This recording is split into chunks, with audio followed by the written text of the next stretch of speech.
The city hummed with the usual evening bustle, honking cars, distant sirens, and the rhythmic clatter of footsteps on pavement. Dr. Marcus Green walked briskly down the sidewalk, his hospital duffel bag slung over one shoulder after a long shift. Despite his fatigue, he paused when he saw an elderly woman struggling with a fallen bag near the curb. Without hesitation, he knelt to help her, handing the bag back with a warm smile. "Thank you, young man," she said gratefully. "People don't stop to help these days." Dr. Green's smile remained steady. "It's no trouble at all. Take care." As he continued toward his car, two police officers approached from across the street. Officer Matthews, hardened by years on the force, narrowed his eyes at Dr. Green. His gaze flicked to the duffel bag, suspicion creeping into his expression. "You see that?" Matthews muttered to his younger partner, Officer Riley. "Duffel bag. Fits the description." Riley hesitated. "You sure?" Matthews's voice turned gruff. "Trust me, looks shady." They crossed the street with purpose, their presence heavy and commanding.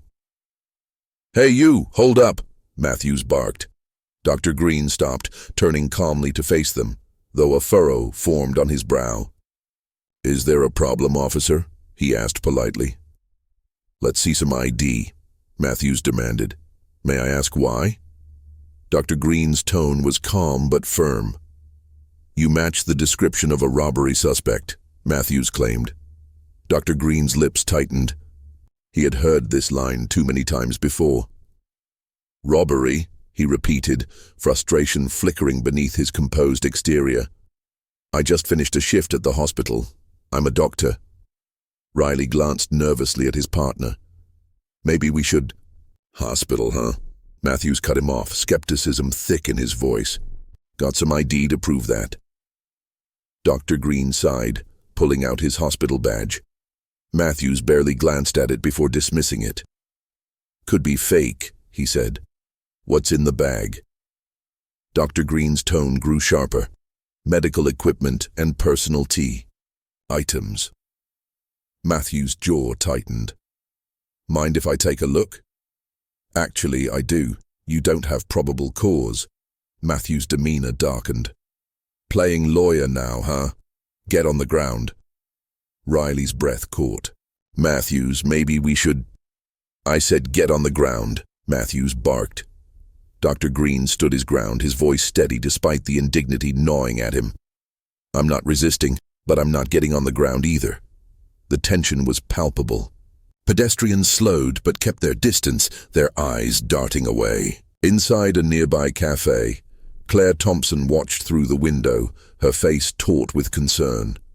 Her heart raced, torn between staying silent or intervening. Dr. Green's eyes flicked toward her, a silent plea passing between them. Claire's breath caught. Her father's voice echoed in her memory, reminding her to always stand up for what was right. Resolute, Claire pushed back her chair and stepped outside, her voice cutting through the thick tension. "What's going on here?" Matthews stiffened. Dr. Green glanced at her, surprise mingling with gratitude. "Stay out of this, lady," Matthews snapped. "No, I won't," Claire shot back, her voice unwavering. "You have no right to treat him this way. He's done nothing wrong." Riley shifted uncomfortably as a few bystanders began recording the scene on their phones. "This is racial profiling, plain and simple," Claire stated boldly, her words hung in the air, undeniable. Matthews faltered, his bravado cracking under the weight of truth. Riley found his voice. "Matthews, we need to de-escalate." There was a tense beat before Matthews reluctantly stepped back. Riley moved forward, unlocking the handcuffs from Dr. Green's wrists. "Sorry, sir," he said softly. Dr. Green rubbed his wrists, regaining his composure. Turning to Claire, he spoke with quiet strength. "Thank you." "You don't have to thank me," she replied. "This shouldn't have happened." Dr. Green addressed the onlookers, his voice steady and filled with conviction. Silence allows this to keep happening. We all have a role in changing that. The crowd murmured, some nodding in agreement. Claire's eyes shone with determination. The weight of the moment hung heavy, but it was filled with the promise of change. Dr. Marcus Green stood with quiet dignity, his breath steady, despite the unease simmering inside him. The cuffs bit into his wrists, cold and humiliating, as Officer Matthews glared down at him with a look that carried years of unchecked prejudice. "What's in the bag?" Matthews demanded, already reaching for Dr. Green's duffel.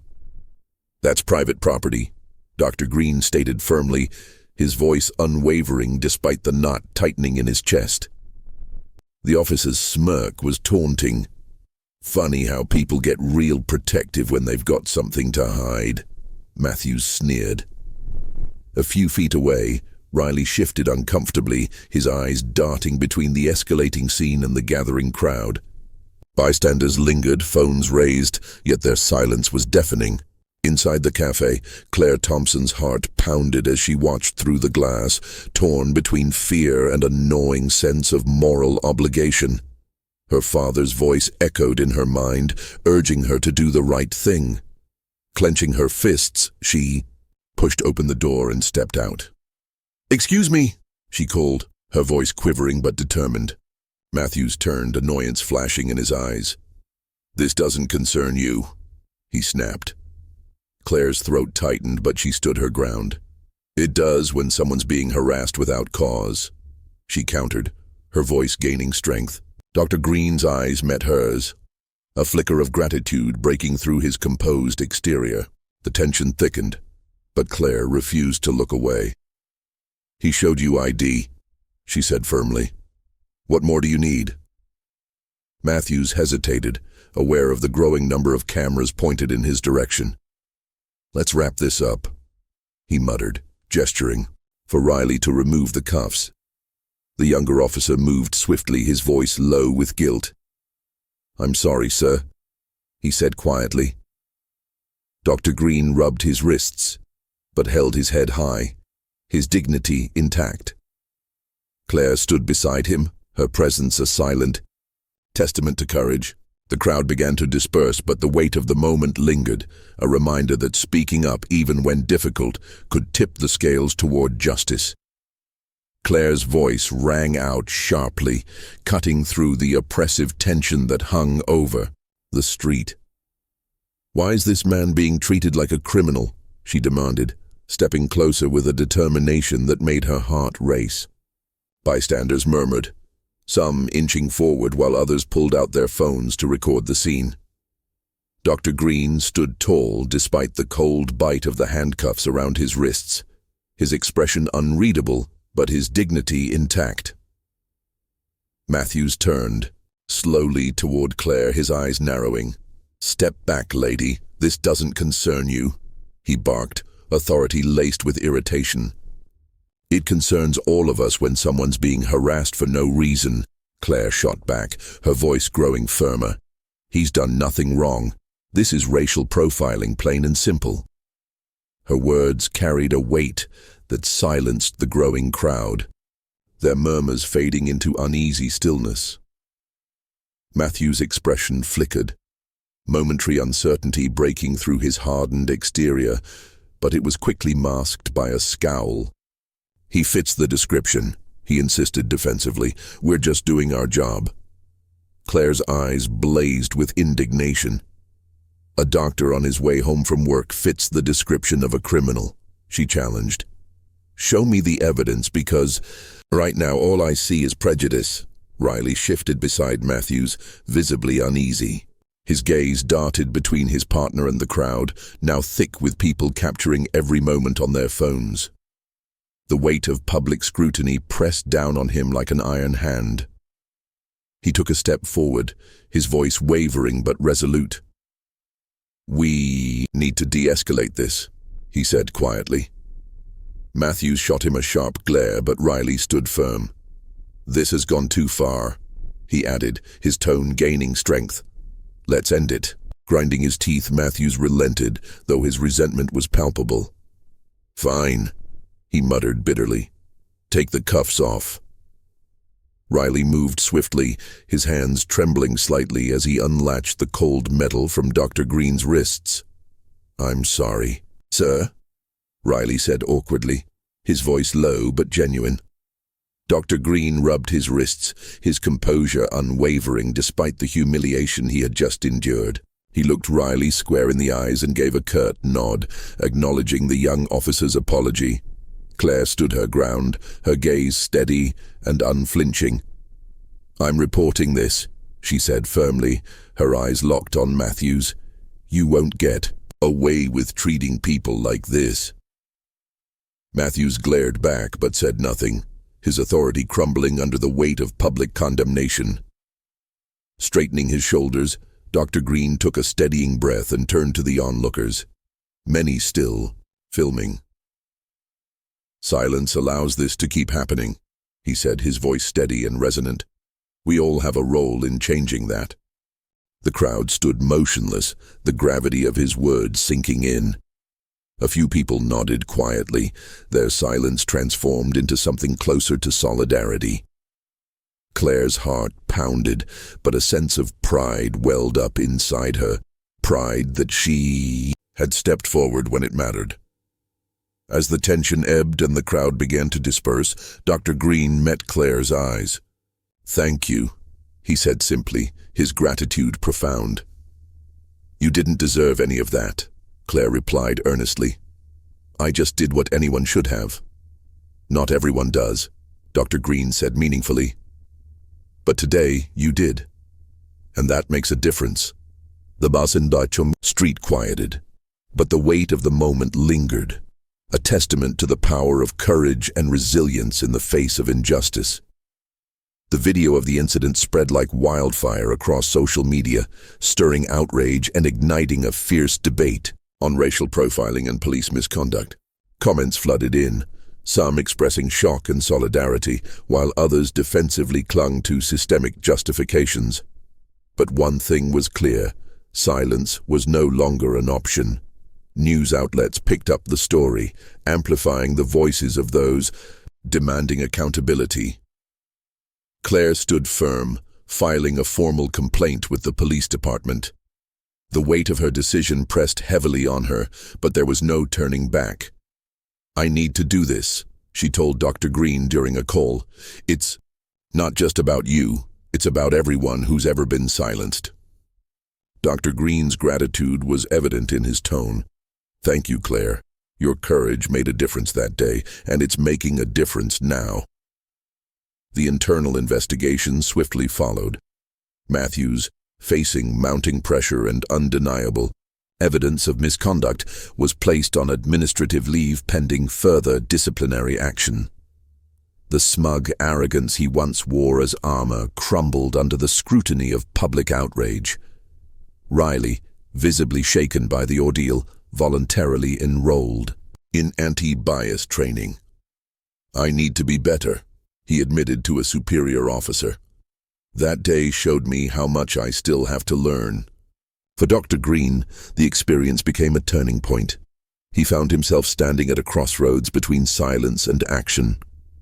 Choosing the latter, he began advocating for social justice alongside his medical career.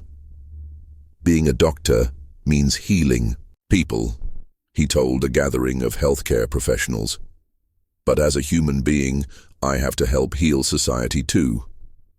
Claire, inspired by her newfound sense of empowerment, became a vocal advocate against discrimination in her workplace and community. Friends and colleagues noticed the change in her. "I used to think one voice couldn't matter," she confessed to a co-worker. "But now I know better." The community felt the ripple effects of that day. Conversations that had long been whispered in hushed tones now took center stage. Dr. Green organized a community meeting, inviting residents and police officers alike to share their experiences and perspectives. Skeptics doubted the meeting would amount to anything, but Dr. Green held on to hope. The room buzzed with cautious energy as people gathered, young and old, black and white, officers in uniform mingling with civilians. Claire sat near the front, her presence a symbol of unity and resilience. Dr. Green stood before the crowd, his voice steady and resolute. "We're here tonight because we all know something needs to change," he began. "Systemic racism doesn't just harm individuals. It tears at the fabric of our communities. But change starts with courage, whether it's speaking up or simply refusing to be silent." The room grew still, his words hanging in the air like a challenge. "We can't wait for someone else to fix this," he continued. "It starts with each of us. What kind of community do we want to be? What legacy do we want to leave?" Applause erupted, swelling with genuine emotion. Some stood, clapping with fervor, their faces lit with hope. Riley, sitting among the officers, clapped hesitantly at first, then more firmly, a sign of his ongoing transformation. As the applause faded, conversations resumed, voices mingling in spirited dialogue. Walls of mistrust began to crack, revealing glimpses of understanding. Claire approached Dr. Green after the meeting, her expression thoughtful. "You were right," she said. "Silence allows this to keep happening. But tonight felt different. People are starting to listen." Dr. Green smiled warmly. "It's just the beginning, Claire. But beginnings matter." As the crowd gradually dispersed, the air buzzed with a sense of possibility. Conversations continued in small clusters, bridging divides that once seemed insurmountable. Dr. Green's words lingered in their minds, a call to courage and change.